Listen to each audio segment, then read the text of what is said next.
إنما الأعمال بالنيات.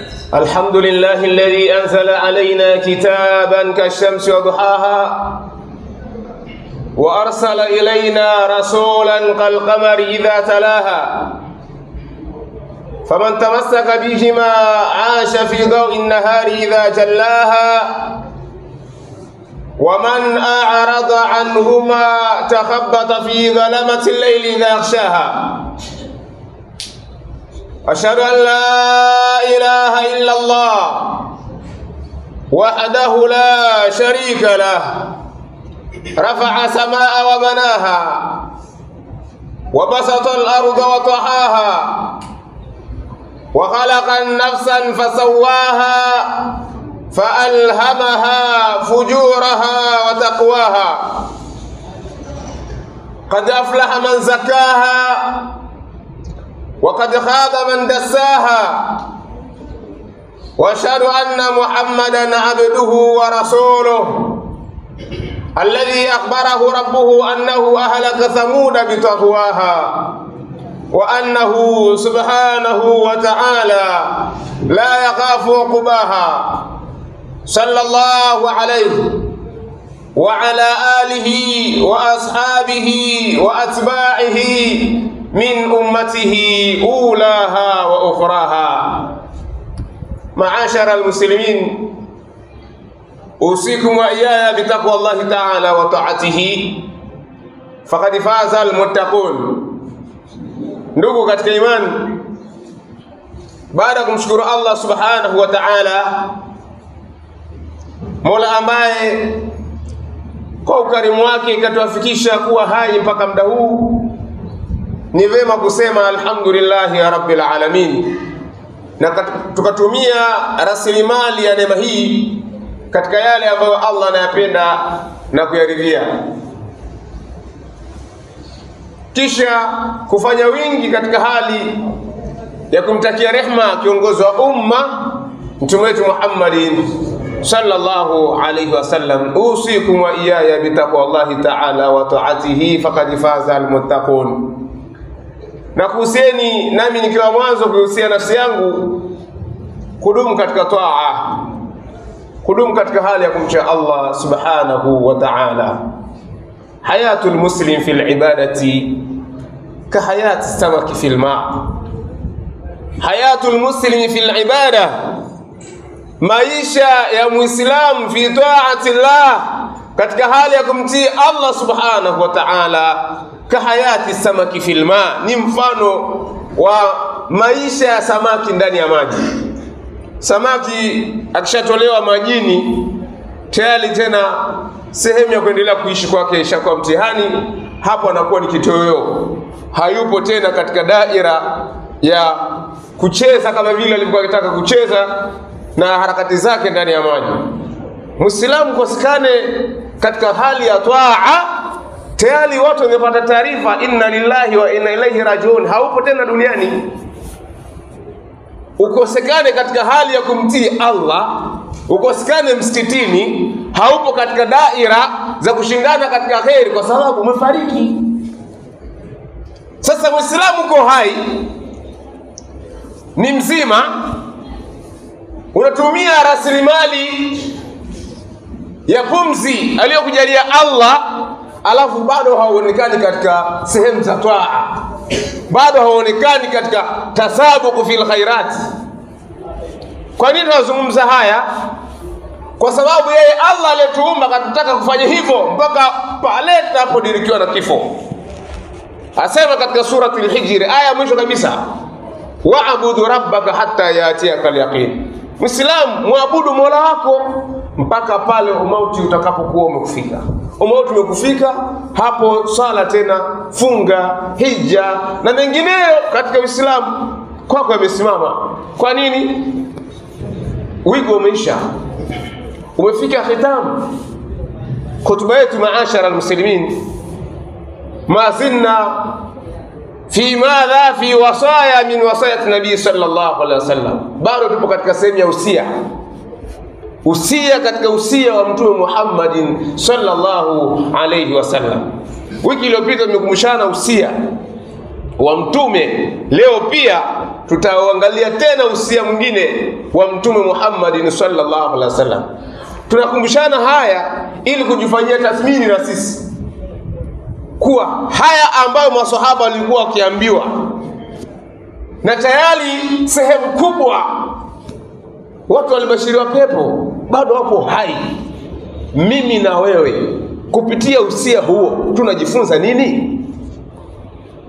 Wasiyatun min wasaya nabii sallallahu alaihi wasallam, usia miongoni mwa usia uliothibiti kutoka kwa mtume Muhammad sallallahu alaihi wasallam. Ule usia uliopita ulikuwa unamlenga mtu moja kwa moja.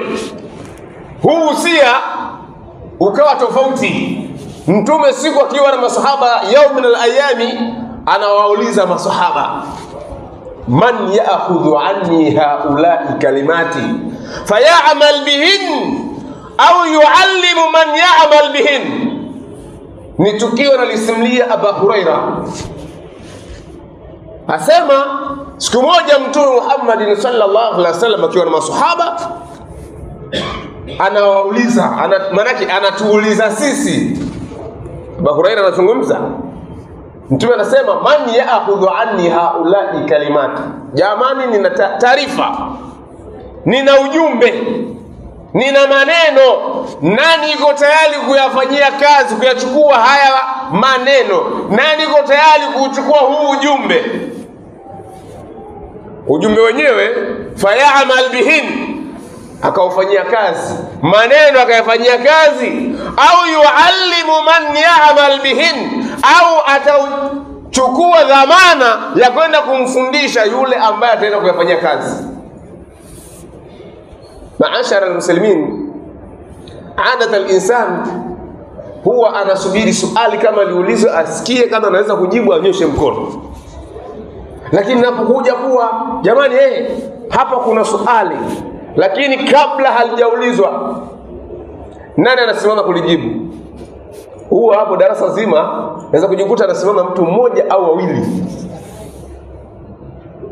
Mara nyingi watu wanasubiri swali liulizwe, alafu mtu afanye tathmini, hili swali nalifahamu, ananyosha mkono. Anakuja mtu hapa anasema nina swali, kabla sijauliza, kama unataka kujibu simama. Pia msikitini inaweza kuwa changamoto nyingine hiyo. Watu wanaweza kuwa wanamwangalia imamu, mbona hajasimama? Mtume anauliza masahaba, man ya'khudhu anni haula'i kalimati, nina maneno, nina ujumbe, nani yuko tayari kuchukua? Na sio tu kuchukua tu ujumbe, fayamal bihin, au fanyie kazi maneno, ayafanyie kazi. Au yuallimu man ya'mal bihin, au afundishe mtu ambaye atayafanyia kazi hayo ambayo tutakuwa nimeyazungumza.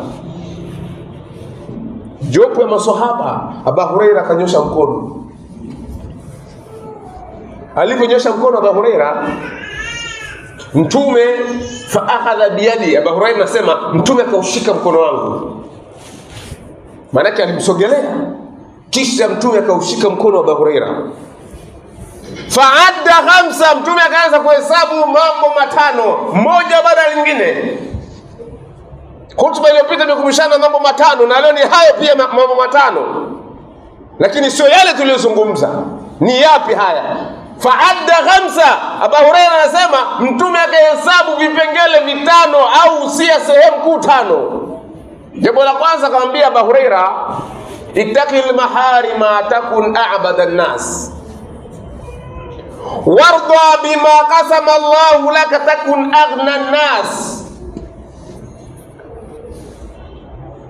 wa ahsin ila jarika takun mu'minan, wa ahibba lin-nasi ma tuhibbu li nafsik, wa la tukthir dhahka fa inna kathrata dhahki tumitu al-qalb. Hadithi alipokea Imam Tirmidhi, Imam Ahmad na Imam Ibn Majah, wa sahahahu Imam Albani. Sehemu haya mambo matano mtume akasema, la kwanza itakil maharima, jiepushe na aliyoharamisha Allah, takun a'bada an-nas, utakuwa katika wenye kumwabudu Allah level ya juu zaidi. wenye kumwabudu Allah katika level ya juu, basi wote watakuwa namba moja. Katika pengele gani? Amemwambia Mtume, anamwambia Abu Huraira, itakil maharima. Tufanye tathmini katika ibada. Ukiwa unajiona wewe unatekeleza yale aliyoamrisha Allah, hiyo ni hatua ya kwanza, alhamdulillah. Lakini bado hujafikia level ya uchamungu ipasavyo. Level ya uchamungu ipasavyo, unarudi kuangalia yale aliyokataza Allah, uko vipi? Yale aliyokataza Allah. Allah kaamrisha swala, unasali. Funga, unafunga. Aliyokataza je? Uko vipi? Ya shabab, ma balukum bil musik. Vijana, mko vipi na muziki? Vijana, unaingia msikitini unasali. Wanafunzi, mko vipi na muziki? Shabab, mko vipi na hali ya kamari? Unasali, unafunga, alhamdulillah, sadaka unatoa, lakini kwenye kamari uko vipi? Kwenye betting uko vipi? Rijalu wa shababu wa nisa, kina baba, kina mama, vijana, kwenye suala la riba tuko vipi? Kwa ujumla tujiulize suala la riba. Maki imekuwa ndio mfumo kuwa maisha chap. Hiyo chap. Na wewe kaingia katika mfumo kuwa nataka chap. Unaenda kinyume, itakil maharima. Ilikuwa watu leo wanaweza katoka pahala anafunga safari, anaenda kukopa. Kama ni benki akakope. Leo riba iko na wewe, hatua kwa hatua. Ijumaa kama ya leo, message zinakuja, unaanzaje weekend kiunyonge? Ingia tu hapo chapu kidogo. Vijana tuko vipi hapo? Kina baba tuko vipi? Kina mama tuko vipi? Watu wa mikoba, mrejesho unaona mbona hapa nimepwaya, hebu niingia hapa. Unaanzaje weekend kiunyonge? Itakil maharima. Kwa suala la kujifanyia tathmini, uko vipi katika ibada? Sio tu katika ibada, yale aliyokataza Allah pia uko vipi? Ndio huhusia Mtume Muhammad sallallahu alaihi wasallam. Jambo la awali kabisa anampatia Abu Huraira, famin da'bi nabiyina Muhammad sallallahu alaihi wasallam kana yusi ashabahu wasaya jami'atan nafi'atan qalilat al-ibarat kathirat al-fawaid wal maani. Katika sifa na mwenendo aliyokuwa nao Mtume Muhammad sallallahu alaihi wasallam, alikuwa akipenda sana kuhusia masahaba zake, usia jamia uliokusanya kwa ujumla maisha ya wanadamu. Nafi'atan ni usia ambao mtu akifanya kazi hatoki hivi, anafaidika, ananufaika. Qalilat al-ibarat, usia mwingine unakuwa ni usia katika ukiangalia maneno mafupi.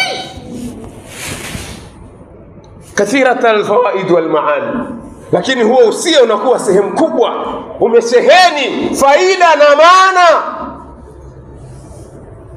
Kwa kipengele hichi itakil maharima, tukijifanyia tathmini mfumo wetu wa maisha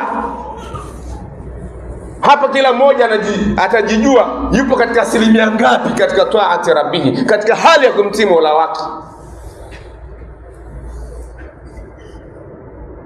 La pili akamwambia, warda bima qasama Allahu laka takun aghna nas. Abu Huraira, ridhika na alilokadiria Allah, kipato alichokukadiria Allah, ridhika. Utakuwa aghna nas, katika matajiri duniani, katika wanadamu ambao watakuwa matajiri, na watakuwa tajiri katika hao. Kwa nini? Ile hali ya alqanaa, hali ya qanaa. Na hapa ndio imekuwa changamoto. Watu wanataka kushindana, fulani ana hichi na mimi nilikuwa niwe na hichi, amefika hapa na mimi nifike hapa. Kama yuko hapa mimi nifike pale. Tumekuwa na hiyo hali tasabu ya maisha ya kiulimwengu. Lakini ile ghira mtakapata wivu kuwa mwaka jana nilikuwa na juzu moja, mwaka huu niweze kuongeza juzu 2. Fulani ananizidi, ana juzu 5, niongeze 10. Hapo tumefeli. Tumefeli. Sio wote lakini asilimia kubwa. Ila fulani amenunua kiwanja, hebu na mimi nipate viwanja 2. Mtu yuko tayari vyovyote. Sawa tu. Ili tu amzidi fulani. Rafiki yake amenunua kiwanja, amejenga. Ngoja nini nikipata hata 2 hivi. Namwambia mimi sasa hivi na 2 hapa. Huyu kafungua mradi huu, ningepata miradi 2. Yaani kana kwamba ndio hadafu ya hayati na ndio malengo ya kuishi kwetu hapa duniani. Tunakafilika sana. لذلك قال إمام علي صحابي الجليل: دع الحرص على الدنيا وفي العيش فلا تطمع ولا تجمع المال فلا تدر لمن تجمع فلا تدر في أرضك أم في غيرها تسرع فإن رزق مقسوم وسوء ظن لا ينفع فقير كل من يطمع غني كل من يقنع. إمام علي صحابه ومتوم محمد صلى الله عليه وسلم na alielelewa katika nyumba ya Mtume Muhammad sallallahu alaihi wasallam. Moja nasaha alizokuwa naye akizungumza akisema da'il hirsa ala dunia. Katika maisha ya ulimwengu acha kuwa na pupa sana mpaka ukavuka mipaka ya Allah. Da'il hirsa ala dunia wa fil aish fala tatma. Haya maisha yasikupeleke mbio ukajikuta unaleta tamaa mpaka unavuka mipaka. Ulichopata hujali halalu na haramu. Fala tadri fi ardika am fi ghayriha tusra. Wewe mwenyewe hapo ulipo hata hujui. Umauti utakudiriki katika mtaa wako, kitongoji chako, wilaya yako, mkoa wako, nchi yako, am fi ghayriha tusra. Am umauti utakudiriki bahala ambapo hata hufahamiki. Watu wanaanza kupiga picha, nani anamfahamu huyu? Umauti umekudiriki sehemu ulipopatwa na umauti, watu hawakufahamu kabisa. Kwanza wewe ndio kwanza mgeni katika macho yao. Na sasa picha zinaanza kupigwa. Jamani anayefahamu huyu, jamani kwenye grupu za WhatsApp uzisambaze. Hujui. Fa inna rizqa maqsum. Riziki ya Allah ishagawanywa. Wasuu dhanni la yanfa. Kuishi na dhana mbaya haitakikani. Faqiru kullu man yatma, ghaniyu kullu man yaqna. Ni fakiri yule ambaye sifa yake ni kutamani tu mambo ya watu, vya halali vya haramu, yeye hajali tu. Pupa yake ni kupata. Mwenye sifa kama hiyo amepata hasara.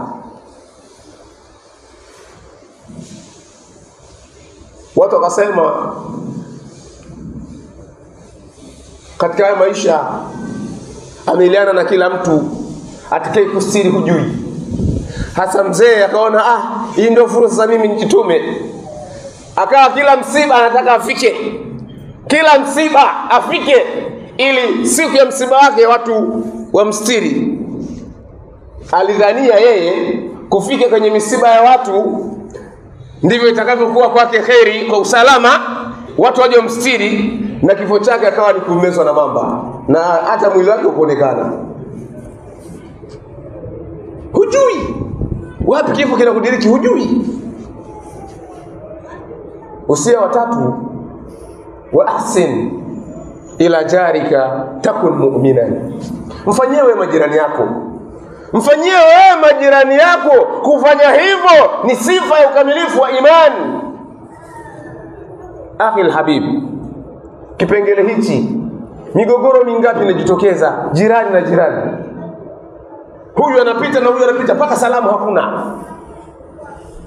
Kumekuwa na migogoro mingi ya ujirani kwa vihatua vichache tu vya kipande vya ardhi.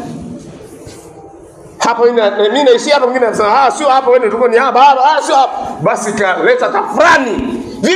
Kipande kidogo, hata ukizikwa hapo kaburi lako leo likachimbwa hapo. Mtu ameweka sura ya chuma, hataki hata kumsalimia jirani kwa sababu ya kimpaka tu katani hizi za kimpaka mpaka.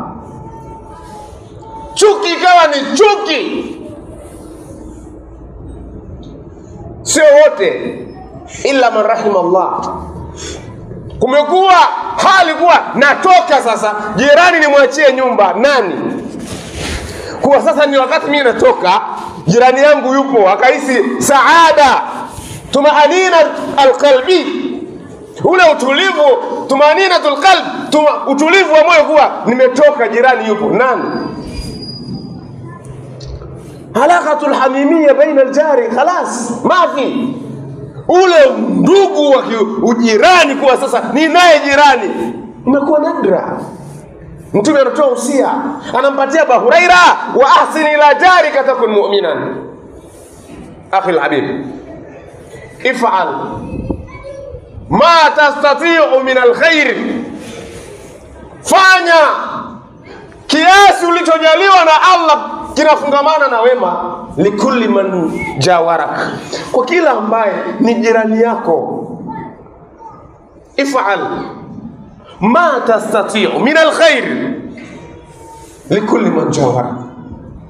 Uchukue usia na wewe utakaye kiasi utakachojaliwa, fanya khairi kwa kila ambaye amiliana na wewe kiujirani. Sawa'u fil manzili, sawa'u fil amali, sawa'u fis safari. Sawa itakuwa ni sehemu ujirani wa nyumba, ni ujirani kazini, ni ujirani safarini. Unapanda basi na wenzako, siti yako hapa na yeye hapa, mfanyie khairi, kwa sababu hujui mpaka mnafika, yaweza kuwa msaada akautoa katika mazingira ambayo hukutarajia. Usijione wewe mbabe, usione wewe una kila kitu, ndio shaka kwenye siti yako, ukaona wewe ndio kalasi. Huyo usimchukulie poa. Amiluhu muamalat alislamia, amiliana naye muamala wa Kiislamu ambao Uislamu unatoa fundisho kuishi na watu vizuri, kuamiliana na watu vizuri nyumbani, kazini na sehemu ya safari. Aqulu qawli hadha wastaghfirullah li wa lakum wa lisa'il muslimina wal muslimati fastaghfiruhu innahu huwal ghafurur rahim wa huwal barrul karim. Alhamdulillah wassalatu wassalamu ala rasulillah Muhammad ibn Abdullah. Tunaangalia usia, miongoni mwa usia wa Mtume Muhammad sallallahu alaihi wasallam kwa Abu Huraira. Sehemu ya 4, Mtume anamwambia wa ahibba linnasi ma tuhibbu linafsik. Hapo Mtume bado kaushika mkono wa Abu Huraira, hesabu sehemu ya kwanza, sehemu ya pili, kidole cha 3 cha 4. Anamwambia ahibba linnasi ma tuhibbu linafsik, wapendelee wenzako kheri kama ambavyo waipendelea nafsi yako. Huu usia shortcut yake ni hivi: usilopenda kufanyiwa usimfanyie mwenzako, lile usilopenda kufanyiwa nao usimfanyie mwenzako. Ndio shortcut ya sehemu ya 4. Sahaba aliyekuja kwa Mtume Muhammad sallallahu alaihi wasallam akamwambia, ya Rasulullah, niruhusu mimi kuzini. Mambo yote niko tayari kufanya, ila kwenye kuzini naomba tu hapo unithibitishie kwa ruhusa. Masahaba wanamwangalia, wanatetemeka kwa hasira, wanatamani kumshika mpiga hapo mara moja tu, kama vile Omar, huyu mtu ametoka wapi huyu? Mbona kama analeta maskhara, analeta istihza katika dini? Yaani Mtume amruhusu kuzini. Mtume kiangalia masahaba zake, wanaona tayari damu ishapasha, anawatuliza, ngetoleni. Ambia njoo, atarda li ummik, unaridhia mama yako kuziniwa? Mtume hapana, siko tayari. Atarda li zawjatik, unaridhia mke wako kuziniwa? Akasema hapana. Atarda li bintik, unaridhia kwa mtoto wako? Akasema hapana. Kwa shangazi yako? Hapana. So, hawa ambao wanataka ruhusa ni mama wa watu, lakini ni wake wa watu, ni watoto wa watu, pia ni shangazi wa watu. Kama vile wao ambao hawako tayari, pia na watu pia hawako tayari katika hilo linalotaka kuruhusiwa. Usia umekuja ni moja kwa moja moyoni, na mtu yuko tayari kwa hayo ambayo kwa kuyataka. Mtume akamwombea dua na akamshukuru, na suala hilo, fikra katika zini ikawa imeondoka. Tuko vipi hapa? Chatting, unamchatisha mtu wa watu mpaka saa 6 usiku, kuonekana yule alionaye labda hajiwezi, hafanyeje, hana mashairi, wakajiona mjanja sana, picha kutumiwa. Usilopenda kufanyiwa usimfanyie mwenzako. Wa ahibba linnas, ahibba linnas ma tuhibbu li nafsik. Lile unalolichukia usimfanyie mwenzako, unalolipenda amiliana na mwenzako, mfanyie mwenzako, mfanyie idhar. Huo ni usia. Kila kipengele ukiona unaona kuna nukta hapa, waweza kuweka muhadhara. Khitama, Mtume anahitimisha kidole cha 5 katika mkono wa Abu Huraira, akamwambia wala tukthir dhahika. Abu Huraira, usipende sana kucheka cheka, usizidisha kucheka cheka, fa inna kathrata dhahki, hakika kucheka cheka sana, kuzidisha kucheka, tumitul qalb, kunafisha moyo. Leo mtu bila kuingia katika sehemu za comedy za kuchekesha anaona amemisi sana kipindi. Tuna wasanii ambao tunafuatilia komedi zao, vichekesho, mtu akaona ndio amepata ile saada tuliyomi, furaha ya siku. Lakini kwa leo nimekosa kipindi fulani, channel fulani, kipindi fulani cha mawaidha, cha maswali, uliza ujue, fanyaje, watu wakaona akipitwa sawa tu, na anaweza kukuta kipindi cha uliza ujue, anabadilisha channel, huyo kwenye sport, huyo kwenye katuni, huyo. Cheka tu ila mata ni kufisha moyo. Anmadha ilipokusudiwa fa inna kathrata dhahik tumitul qalb, ni moyo kuto kushughulisha na nini, na adhkar, kumtaja Allah. Kwa sababu katika mafundisho ya Mtume Muhammad sallallahu alaihi wasallam, yule ambaye anamtaja Allah na yule ambaye hamtaji Allah ni mfano wa kilicho hai na kilichokufa. Ndipo hapa Mtume anasema wala tukthir dhahka fa inna kathrata dhahik tumitul qalb. Ukifanya mukhtasar wa usia huu, jambo la kwanza kujitenga na jambo la haramu. Jambo la pili kuridhia alichokadiria Allah kwako. Jambo la tatu kuamiliana na jirani vizuri. Jambo la 4 wanadamu kwa ujumla usilopenda kufanyiwa usiwafanyie, wafanyie watu kheri. Na mwisho fanya tathmini ya kupunguza kucheka, isiwe sababu ya kufisha moyo katika kumtaja Allah. Huu ni usia ulikuwa umeelekezwa kwa Abu Huraira, lakini haikuwa sasa ndio kabisa imeishia hapo kwa Abu Huraira. La, wasiyatan shamilatan amatan li ummati Muhammadin sallallahu alaihi wasallam. Huu ni usia kwa ujumla, usia uliokusanya umma wa Mtume Muhammadin sallallahu alaihi wasallam kwa ujumla. Tuchukue haya na tufanye tatbiq, tufanye tathmini maisha yetu min tulu'i al-fajri ila ghurubi shamsi. Tuko vipi na usia huu?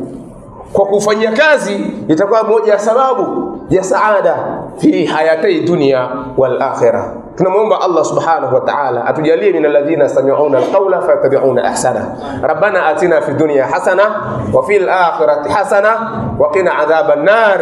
Ya muqallibal qulub thabbit qulubana ala dinika wa ta'atik. Wa sallallahu ala sayyidina Muhammad wa ala alihi wa sahbihi wasallam. Walhamdulillahi rabbil alamin. Qumu ila salatikum yarhamkumullah.